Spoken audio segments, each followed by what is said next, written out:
सभी विद्यार्थियों को नमस्कार। मैं चेनाराम महिला, असिस्टेंट प्रोफेसर राजनीति विज्ञान, राजकीय बांगड़ महाविद्यालय डीडवाना से बीए प्रथम वर्ष के विद्यार्थियों के लिए आज आधुनिक राजनीतिक सिद्धांत पर हम चर्चा कर रहे हैं। राजनीतिक सिद्धांत के अंतर्गत जो इसके रूप की हम बात कर रहे थे, इसकी प्रकृति की हम बात कर रहे थे, तो दो रूप इसमें बताए गए थे। एक परंपरागत या पुरातन या जिसको क्लासिकल पॉलिटिकल थ्योरी कहते हैं। तो परंपरागत राजनीतिक सिद्धांत का पूर्व के चैप्टर के अंदर हम चर्चा कर चुके हैं और आज देखते हैं आधुनिक राजनीतिक सिद्धांत। तो क्या दोनों में अंतर क्या है, आधुनिक राजनीतिक सिद्धांत व पुरातन राजनीतिक सिद्धांत में, और किन अर्थों में आधुनिक राजनीतिक सिद्धांत उससे पुरातन से अलग है, तो उसके बारे में आज हम चर्चा करेंगे। सबसे पहले देखते हैं कि कैसे इसका आगमन होता है। औद्योगिक क्रांति के बाद समाज में मध्यम वर्ग का उदय हुआ और पूंजीवाद के स्थान पर लोकतंत्र और समाजवाद का आगमन हुआ। तो जो औद्योगिक क्रांति हुई उसके बाद समाज में पहले सिर्फ एक निम्न वर्ग और एक उच्च वर्ग हुआ करते थे, अब मध्यम वर्ग भी आया और पूंजीवाद के स्थान पर लोकतंत्र और समाजवाद का इसमें आगमन होता है। अगस्त काम्टे ने, जो विचारक हैं, उन्होंने निश्चयवाद में राजनीति को एक नई दिशा दिखाने का काम किया। 19वीं शताब्दी के अंतिम दशक और 20वीं शताब्दी के प्रथम दशक में राजनीतिक सिद्धांत में नई दृष्टि अपनाने पर जोर दिया जाने लगा। ये वो दौर था जिसमें विश्व युद्धों से जूझ रहा था। तो विश्व युद्धों की उस विभीषिका के अंदर एक नई दिशा देने का यहाँ पे प्रयास किया गया। कौन लोग हैं जिन्होंने प्रयास किया, वो आगे आ रहे हैं। इंग्लैंड के वोल्टर बेजहोट, अमेरिका के वुड्रो विल्सन, लॉर्ड ब्राइस इसके अगुवा बने। बेजहोट ने अपनी पुस्तक इंग्लिश कॉन्स्टिट्यूशन, जो वुड्रो विल्सन है अमेरिका के, उन्होंने कांग्रेसलन गवर्नमेंट, और जेम्स ब्राइस ने अमेरिकन कॉमनवेल्थ, इनकी जेम्स ब्राइस की एक और पुस्तक है मॉडर्न डेमोक्रेसी। तो इंग्लिश कॉन्स्टिट्यूशन, कांग्रेसलन गवर्नमेंट और अमेरिकन कॉमनवेल्थ व चार्ल्स मेरियम का भी इसमें महत्वपूर्ण रोल आता है। उन्होंने अपनी पुस्तक न्यू एस्पेक्ट्स ऑफ पॉलिटिक्स नामक पुस्तक में आधुनिक या समकालीन राजनीतिक सिद्धांत की नींव रखी। तो ये वो विचारक है जिन्होंने आधुनिक या समकालीन राजनीतिक सिद्धांत को लाने का जो है प्रयास शुरू किया। Walter Bagehot, Woodrow Wilson, lord Bryce, Charles Merriam. 1905 में अमेरिकन पॉलिटिकल साइंस एसोसिएशन की स्थापना की गई और इस दिशा में जो महत्वपूर्ण काम है, जो पुरातन राजनीतिक सिद्धांत से आधुनिक राजनीतिक सिद्धांत या व्यवहारवाद का जो उदय होता है, उस उदय के अंदर या राजनीति को विज्ञान बनाने की जो कोशिश की गई थी, उसके अंदर सबसे महत्वपूर्ण भूमिका हम देखें जो वो किसने निभाई है, वो अमेरिकन पॉलिटिकल साइंस एसोसिएशन ने निभाई है। तो उसकी स्थापना होती है 1905 में।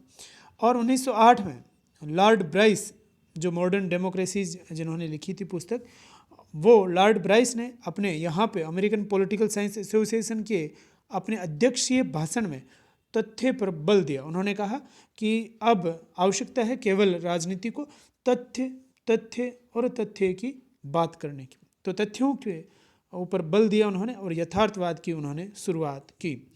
तो उन्होंने कहा कल्पना का जो समय है वो अब चला गया है और अब केवल बात होगी तो किसकी होगी, तथ्य की बात होगी। ऑर्थर बेंटले, इनके अलावा देखें हम तो ऑर्थर बेंटले, चार्ल्स मेरियम का उल्लेख कर चुके हैं हम, चार्ल्स बियर्ड लोवेल भी आधुनिक राजनीतिक सिद्धांत के समर्थक विचारक है। तो वॉल्टर बेजहोट से लेकर के यहाँ पे जो Woodrow Wilson, Charles Merriam, Lord Bryce, Arthur Bentley, Charles Merriam, Charles Beard और लोवेल। इसके अलावा शिकागो विश्वविद्यालय का भी इसमें महत्वपूर्ण योगदान रहा, जहाँ चार्ल्स मेरियम और हेराल्ड लोशवेल इनका उल्लेख आता है, और लोशवेल और गोशनेल इनका महत्वपूर्ण योगदान रहा व्यवहारवाद के उदय में या राजनीति की जो दूसरी शाखा है आधुनिक राजनीतिक सिद्धांत, उसको स्थापित करने में शिकागो विश्वविद्यालय का नाम सबसे ऊपर लिया जाता है। इन सब के फलस्वरूप व्यवहारवाद का उदय हुआ और उसका उद्देश्य क्या है, आंकड़ों व सांख्यिकी के आधार पर, अब आंकड़ों का इसमें समावेश हो गया है।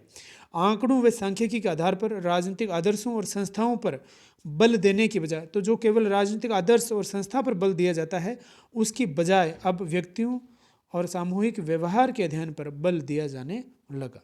तो संस्था के स्थान पर व्यक्तियों के व्यवहार के अध्ययन पर बल दिया जाने लगा। व्यवहारवाद के उदय की बात करें तो कब 1945 से इसका उदय होता है और 1970 तक वो कायम रहते हैं, और उत्तर व्यवहारवाद आता है उसके बाद, जो है 1970 से प्रारंभ होता है। तो व्यवहारवाद और उत्तर व्यवहारवाद, ये इस प्रकार, ये ऐसे विचारक थे जिन्होंने आधुनिक राजनीतिक सिद्धांत को स्थापित करने में अपना योगदान दिया है। अब बात करते हैं आधुनिक राजनीतिक सिद्धांत की विशेषताओं की। इसकी विशेषताएं क्या है, तो विशेषताओं पर हम चर्चा कर रहे हैं। आधुनिक राजनीतिक सिद्धांत की विशेषताएं, पहली विशेषता है अध्ययन मुक्तता। तो अध्ययन की सीमा जो है वो अब छोड़ दी गई, अध्ययन के लिए मुक्त हो गया है, फ्री हो गया है। कहीं पे भी आपको राजनीतिक घटनाएं मिले वहाँ पे राजनीतिक व्यवहार का आप अध्ययन कर सकते हैं। अब राजवैज्ञानिक परंपरागत सीमाएं छोड़कर अध्ययन करते हैं। राजनीतिक तथ्य और घटनाएं जहाँ उपलब्ध हो, चाहे वे समाजशास्त्र, अर्थशास्त्र या धर्म के विषय में हो, अथवा व्यक्ति, परिवार, राष्ट्र और विश्व से संबंधित हो, उनका अध्ययन किया जा सकता है। तो अध्ययन से मुक्त है, उसकी सीमाएं नहीं है। दूसरा, वैज्ञानिकता। राजवैज्ञानिक अपने अध्ययन को ज़्यादा वैज्ञानिक बनाना चाहते हैं। ये राजनीतिक घटनाओं एवं तथ्यों को वैज्ञानिकता की कसौटी पर कसकर उसकी जांच करते हैं, तो और ज़्यादा वैज्ञानिक बन गया है अध्ययन। तीसरा है मूल्य विहीन। आधुनिक राजनीति विज्ञान में मानवीय मूल्यों जैसे नैतिकता, स्वतंत्रता, भ्रातृत्व आदि का कोई स्थान नहीं है। यह उन्हीं घटनाओं और तथ्यों को अपने अध्ययन का विषय बनाते हैं जिन्हें या तो देखा गया है या जिन्हें भविष्य में देखा जाएगा। तो मूल्य विहीन है, मूल्यों का अब महत्व नहीं रखा गया है। चौथा देखें तो वह है यथार्थवादी व्यवहार परक अध्ययन। आधुनिक राजनीति शास्त्रियों का मानना है कि सबसे अधिक आवश्यक है तथ्य और तथ्य। अब राजनीति विज्ञान के विद्वानों ने इस बात की खोज प्रारंभ कर दी है कि शक्ति का वास्तविक स्रोत कहाँ है, राजनीतिक व्यवहार कैसा है। अब राजनीतिक दल, दबाव समूह, मतदान व्यवहार आदि से संबंधित अध्ययन किए जाने लगे। तो यथार्थवादी अध्ययन अब किया जाने लगा है। पांचवा देखें विशेषता में, तो वह है अनुभवात्मक अथवा व्यवहारवाद का बोलबाला। आधुनिक राजनीति विज्ञान यथार्थवादी है और व्यवहारवादी दृष्टिकोण अपनाने पर इसमें जोर दिया गया है। परंपरागत का अध्ययन बिंदु देखें तो वो संस्थागत अध्ययन था, और व्यवहारवाद व्यक्ति समूह और व्यक्ति व्यवहार पर बल देता है, और इसमें तथ्यों का अध्ययन किया जाता है, नई प्रणाली का प्रयोग किया जाता है, नई शब्दावली का प्रयोग किया जाता है, और संकल्पों के प्रयोग पर इसमें बल दिया जाता है। तो अनुभवात्मक है और व्यवहारवाद का इसमें बोलबाला है। छठी विशेषता देखें तो पद्धति विज्ञान एवं मूल्य सापेक्षवाद। राजवैज्ञानिकों ने स्वयं को राजनीति का विज्ञान बनाने के लिए अनेक शब्द पद्धतियों को ग्रहण कर लिया है।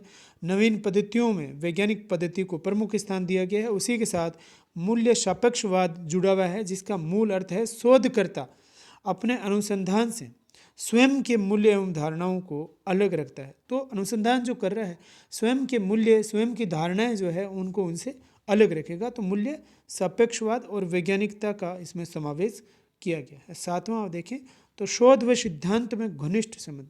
सिद्धांत निर्माण की प्रक्रिया अब शोधोन्मुखी हो गई, शोध की तरफ जो है उन्मुख है। आधुनिक राजनीतिक शास्त्र का एकमात्र उद्देश्य राजनीतिक सिद्धांत के प्रति मानव दृष्टिकोण को विकसित करना है। तो मनुष्य के दृष्टिकोण को राजनीति के प्रति विकसित करने का काम जो है अब किया जाने लगा है। आठवीं विशेषता देखें तो अंतरह अनुशासनात्मक दृष्टिकोण।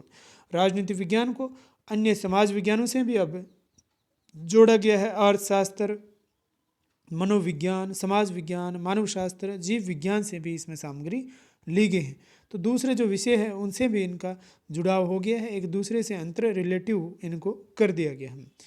राजनीतिक आधुनिकीकरण की बात करें, राजनीतिक समाजीकरण की बात करें, संस्कृतिकरण की बात करें या राजनीतिक विकास की, इन सभी में ये लक्षण जो है वो अभिलक्षित होता है। तो अंतर अनुशासनात्मक दृष्टिकोण हो गया है, दूसरे विषयों से इसको जोड़ दिया गया है। नौवीं विशेषता की बात करें तो वह है एक मौलिक समाज विज्ञान के रूप में इसका उदय हो गया है। तो मौलिकता इसमें हमें नज़र आने लगी है और समाज के लिए वो उपयोगी भी दिखती है। 10वीं है व्यापक समस्याओं का मूल्यांकन व समाधान। पहले जहाँ पूरा दृष्टिकोण आदर्शात्मक था, कल्पनात्मक था, उसमें समस्याओं की निदान की बात नहीं थी, लेकिन अब वैज्ञानिकता का समावेश किए जाने से वो जो व्यापक समस्याओं का मूल्यांकन भी किया जाता है, उनका अध्ययन भी किया जाता है और उनके निराकरण की बात भी इसमें की जाती है। तो यह है आधुनिक राजनीतिक सिद्धांत की विशेषता। अब बात करते हैं निष्कर्ष की। इस प्रकार हम देख सकते हैं कि आधुनिक राजनीतिक सिद्धांत में कल्पना, मूल्यों, नैतिकता आदि के स्थान पर यथार्थवादी दृष्टिकोण को अपनाते हुए तथ्यों पर बल दिया गया और संस्था की बजाय राजनीतिक व्यवहार का अध्ययन किया जाने लगा। तो राजनीतिक व्यवहार का इसमें अध्ययन किया जाता है। बात करें परंपरावादी व आधुनिक राजनीतिक सिद्धांत में अंतर की, तो दोनों में अंतर क्या है? एक तरफ परंपरावादी या पुरातन क्लासिकल राजनीतिक थ्योरी जो है वो, और दूसरी तरफ आधुनिक राजनीतिक सिद्धांत या जिसको समकालीन राजनीतिक सिद्धांत भी हम कहते हैं। तो दोनों में अंतर क्या है? एक तरफ परंपरावादी राजनीतिक सिद्धांत और दूसरी तरफ है आधुनिक राजनीतिक सिद्धांत। पहला जो अंतर, इसकी प्रकृति, परंपरावादी की प्रकृति है वो दार्शनिक है, जबकि आधुनिक राजनीतिक सिद्धांत की प्रकृति वैज्ञानिक है।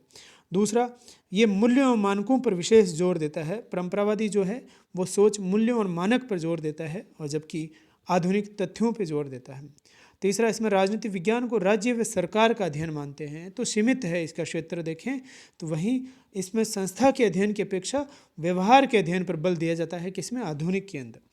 चौथा अंतर देखें तो इसकी प्रमुख पद्धतियाँ ऐतिहासिक, वर्णनात्मक, कानूनी व दार्शनिक है।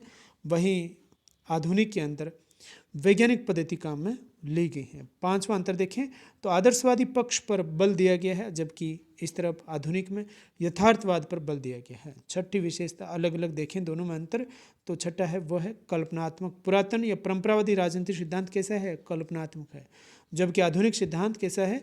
ठोस तथ्यों पर आधारित होने के कारण ये प्रामाणिक है, बाकायदा इसका प्रमाण मिल सकता है।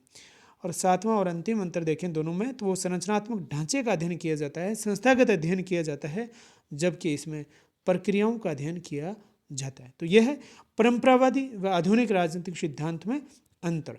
तो क्या है आधुनिक राजनीतिक सिद्धांत और आधुनिक राजनीतिक सिद्धांत की क्या है विशेषताएं, उनका अध्ययन किया।